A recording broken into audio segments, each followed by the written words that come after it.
What's going on? It's Yes, aka Big Dumper, and I'm back with a little play and explain action. I haven't uploaded one of these in a while, so I figure it's as good of a time as any.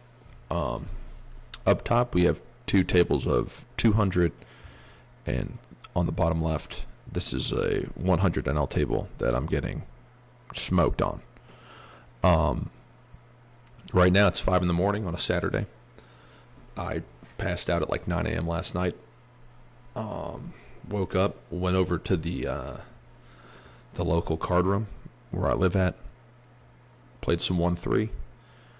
Game broke within like an hour and a half, and I was out of there. So did pretty well in the live game though. So that was nice. Always nice to win live. Yeah, game was pretty good. Despite there not being like a ton of hands to get in, it's nice to go play sometimes and get out of the house. Here we're gonna 3-bet the king queen offsuit versus a recreational player.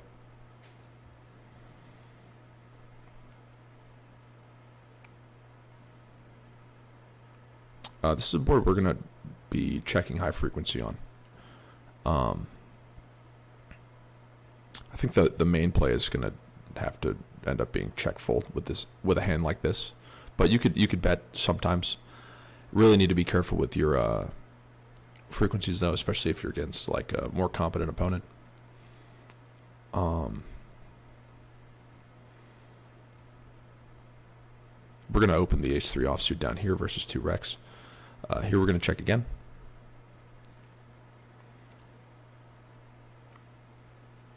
And then facing B75, we're going to fold. There might be some better, like more exploitative line to take with a hand like this versus a rec, but I think for the most part, this is like the preferred line, at least in theory, for king queen offsuit no heart. You need to be a little bit careful out of position. So. I got a couple hands here that I played earlier. So on the 200 tables I'm doing okay. This 100 table, I don't know. I played a pretty speculative hand versus a fish, and obviously, it didn't go that well. King 8-4 rainbow cutoff versus big blind. I'm going to go ahead and play this as a range bet. I think it's probably close to a range bet in theory, so it's likely okay to simplify. And then facing a small raise. I don't know if this is necessarily the most appropriate raise size. This is kind of like a size built around an 8 or like a weaker king. We have the option to 3-bet or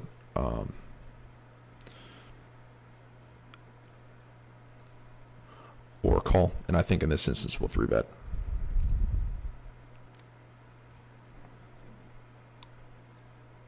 These smaller races, like they're built around weaker pairs. Like just thinking about it logically, like you're basically taking that size with a hand that would benefit from some protection from overcards, because that's the range of hands that you're pressuring with that type of size. And we're going to fold the pocket 3s from up front here. This is like a more aggressive table. 2.5 from the hijack. Okay. What I was going to say was facing a 2.5 big blind open from the hijack. I think ace-jack offsuit might be close already, like surprisingly. Like if it's calling, it's not winning much at all, like almost nothing. So something interesting to note. I think people continue a little bit too wide versus these larger early position opens. But that's, I don't have any data that backs that claim up. I'm sure, some of you other regs might have the same hunch though. So Right now, I'm sipping on a Ghost energy drink, sour pink lemonade. I bought a bunch of these things, and they're pretty fucking gross in the morning. If I'm being honest with you, we're gonna fold this. But okay, we got 2 Rex in the blinds. Well, this isn't a recreational player actually, but Playboy AL I've never seen before, so the assumption is that he is a rec.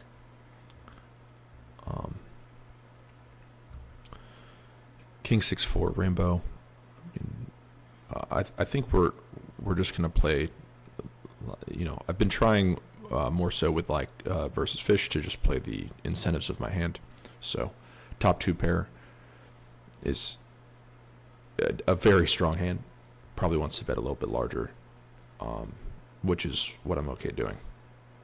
And basically, this is like something you can do versus like punching bag fish opponents. There was a little bit of discussion about that in a Discord that I'm in. Just talking about making like sizing, like even pre-flop sizing exploits, right? Like if you have fish in the blinds, there's more incentive for you to raise larger from the button, or like if you don't need to worry about getting squeezed and you have like some edge on them post flop as well, there's more incentive for you to raise larger from like later positions. The reason being, like, you're gonna be able to you're entitled to like a larger pot share, so it's better to bloat the pot, and you're like a lot of your EV is coming from post flop at that point instead of winning the blinds. Like typically, if you were going to open the button, most hands are plus EV because they win the small blind and the big blind some percentage of the time. Here, we're going to go ahead and cold 4-bet, so we'll go 24. This is a little bit tight, actually. This hand's already indifferent. Versus a rec, though, I think this player might be a little bit wide, so we'll go ahead and cold 4-bet.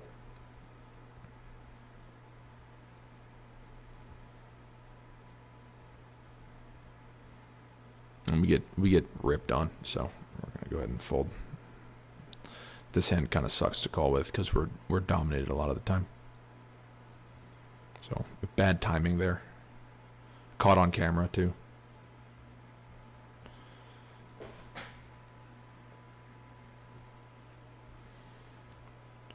Anyway, I hope you, anyone watching this, I hope you're having a nice weekend, and staying warm. I know down here in Texas, like all week, it was freezing cold. I've had to leave my faucets dripping for the past couple days just to make sure no pipes freeze or anything like that. Check.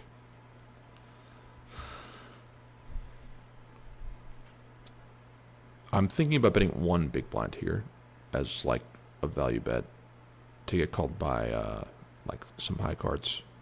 I think they have a tough time folding high cards versus 1 big. And then here we can check, if our assumption on the turn is correct, then they should be pretty high card, air heavy. There should be a little bit of incentive for them to bluff. Okay, so they check back the king 8 offsuit. But that's basically what the whole point of betting 1 big blind was. Here we're going to check back the ace queen versus short stack fish, and then reg in the big blind. Shout out to George Bushington, or Bashington. George Bashington, sorry. George Bushington would be close. I'm sure the name was already taken. Gonna have to fold here.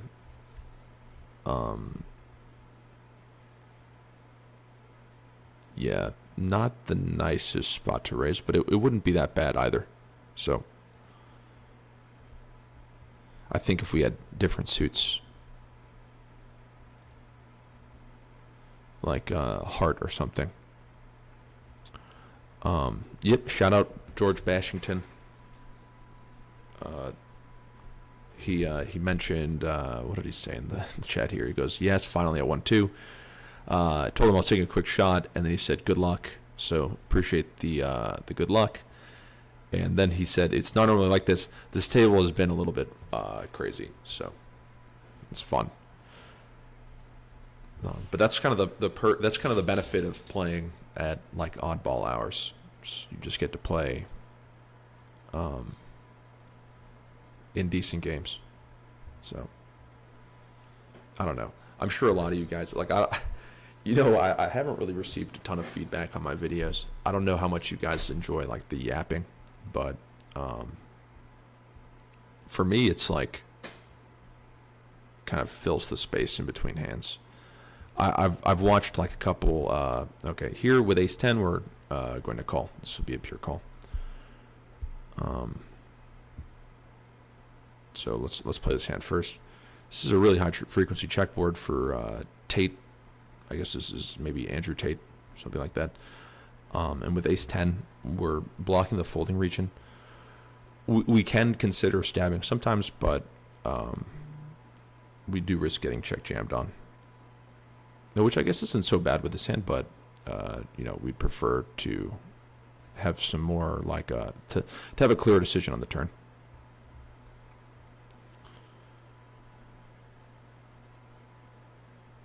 My opponent snap checks again.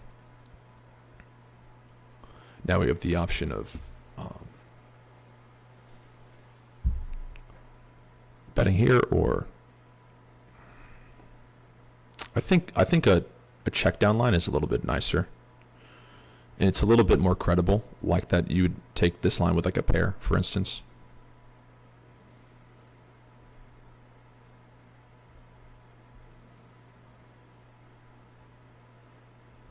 Also, if I remember correctly, this is like a somewhat defensive player, so like doing a lot of checking with some strong hands, etc. And then here, I'm happy to bluff. I think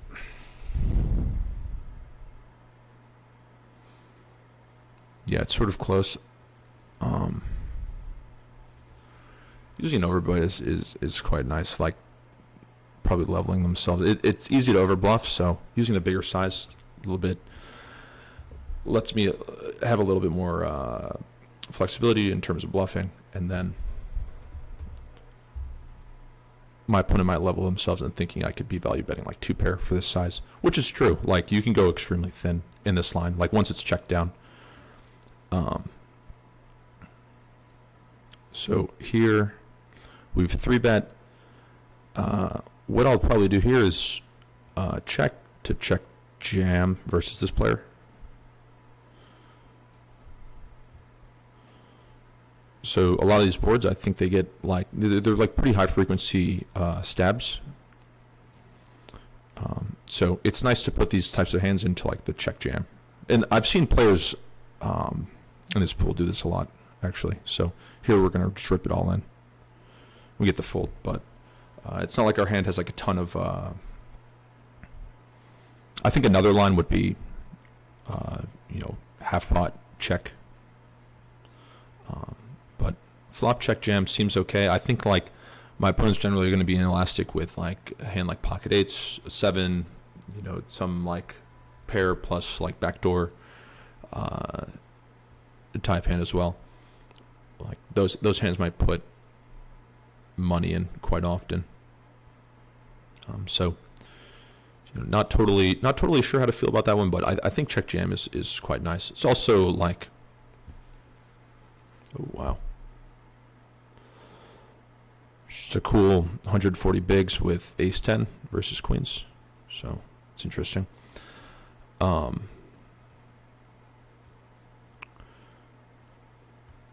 don't think I caught most of the action in that hand. This is a cool screen name, 2000s. It's kind of an interesting one. I guess Big Dumper is a pretty cool one too. Actually, probably not. I thought it was funny when I made it. It was like just kind of like a joke, obviously. But here we're gonna squeeze the pocket tens versus a low jack open that might be a little bit too wide, and then button flat.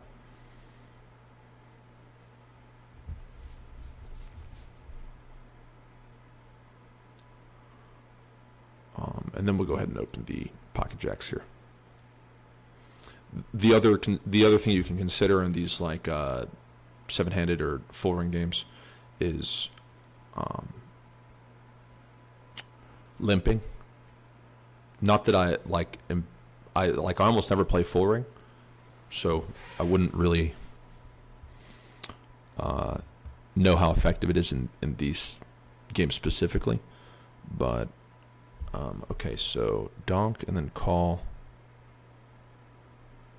I honestly don't know what to do here. I think we're gonna have to peel one versus small size, but this is a little bit loose. We've turned double gutted, which is interesting.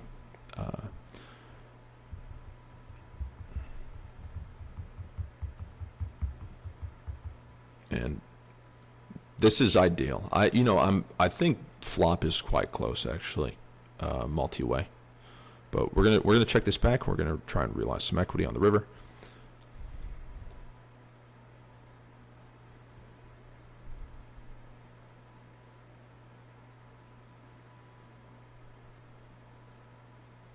And we're looking to check this and win versus like a 9 pretty much.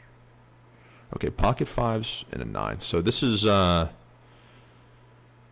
quite a interesting play. I'll just call it interesting.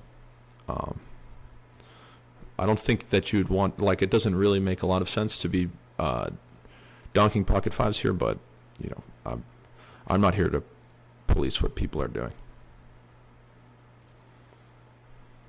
It's like definitely a little bit crazy though, for sure.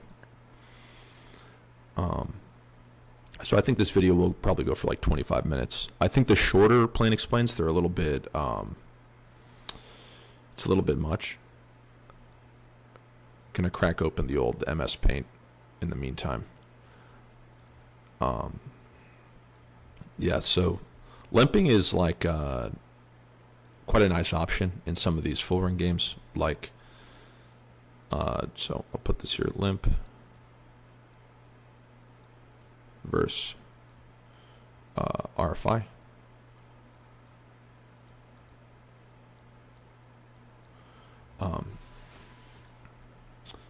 And like the pros and cons. So when you RFI, like what happens? So say you are RFIing from EP, you raise 2 big blinds. Most of your EV is coming from winning the blinds, which is 1.5 big blinds. Say you're not winning this some percentage of time, so it has to be like some percentage. So times,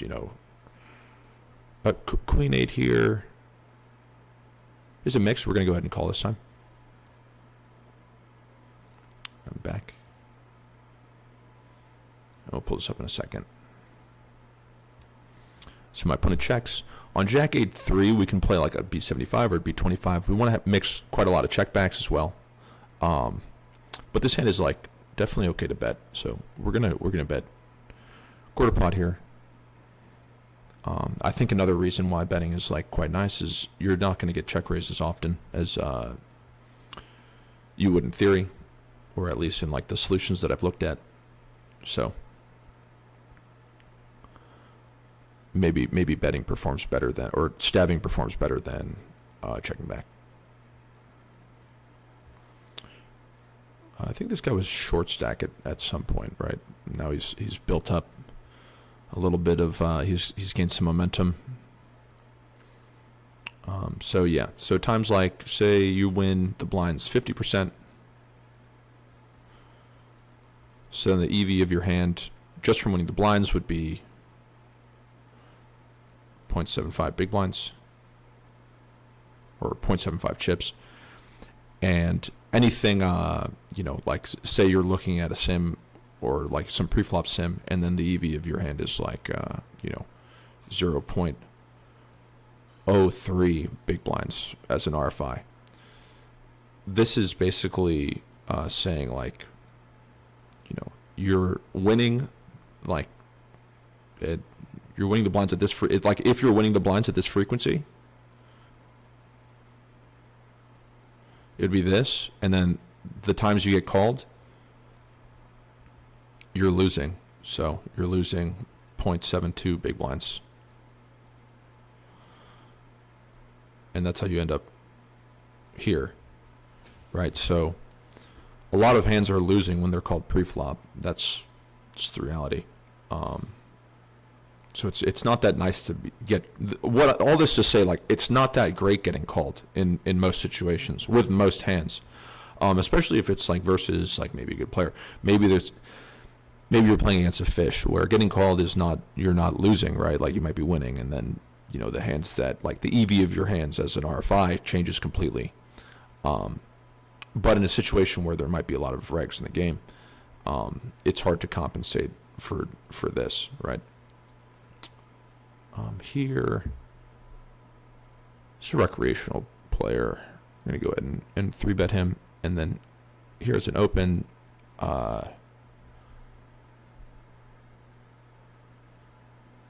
want to make some bet. I think I might.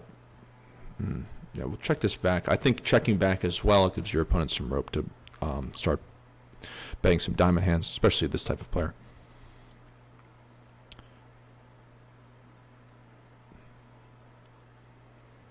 And nice. Here we're going to go ahead and bet. And I think a diamond will be inelastic at this point. Here, I'm going to bet as well. Probably just use a smaller size by default.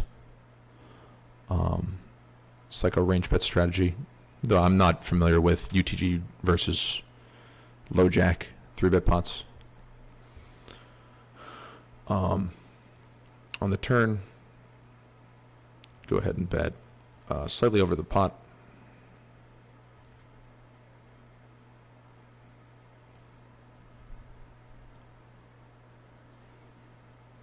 It's sort of hard for them to call with like a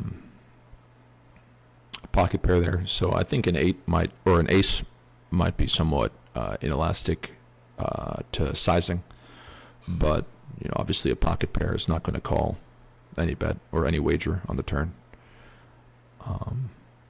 So it's nice to just use that size. If you are like, yeah, I would say that that's true for recreationals. Like what I just said, basically, it's just true for recs. Obviously, like if you're versus a reg, like their ace-x region is going to be indifferent on the turn, big time. So anyway, as I was saying here,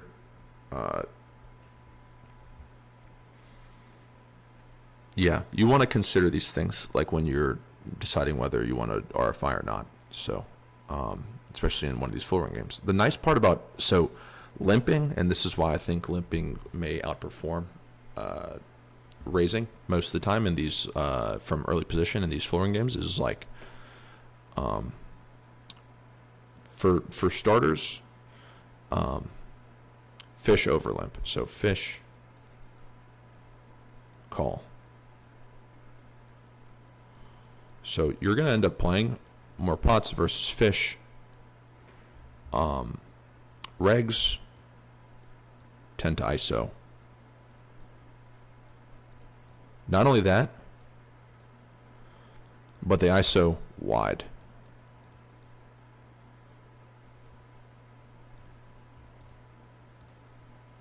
And both of these things are very good for the EV of your hand. So you have fish calling, you have reg ISOing wide.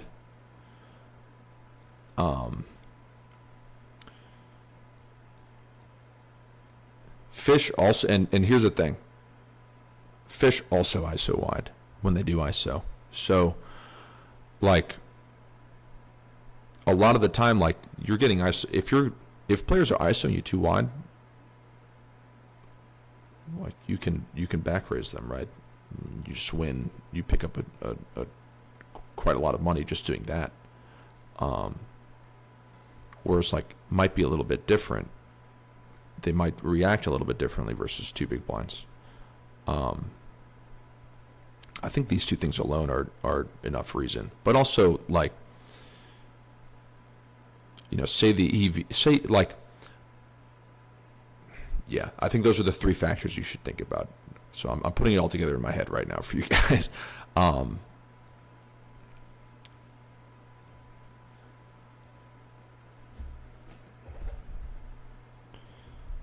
So, like, limping is good if these three conditions. So, oh, whoops.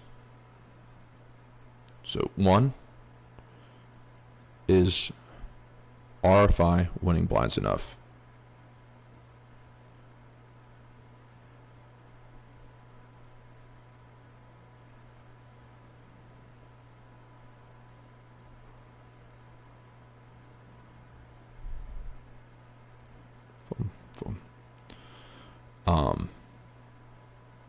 So when you raise, are you going to win the blinds? This is what we were talking about earlier.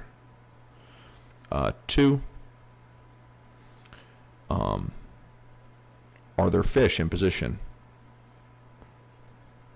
I'm literally using the letter R.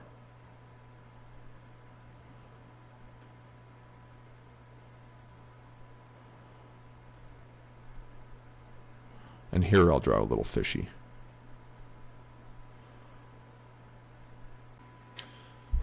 Okay, sorry about that, guys.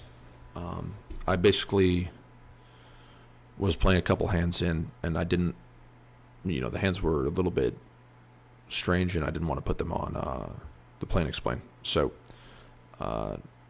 yeah. Just to finish up the video, like I was going over limping versus racing first in from EP in a full ring game, these are the things you should consider. Am I winning the blinds when I raise? Are there fish in position and in the blinds? And are people ISOing quite wide? Fish and regs, right? So those are some things to consider. If you this is close. I'll go ahead and overbet this. Yeah, if you think that these things are the case in the game you're playing, maybe limping outperforms raising from earlier positions, because there's a lot of EV to gain from some of these leaks that people might have. 9-3 is a mix, so we're gonna go and roll. 51 will call, and this will be the last hand.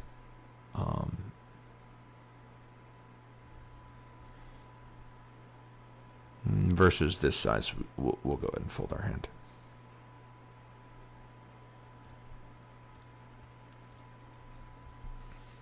All right, so thank you guys for checking the video out and for watching this far in.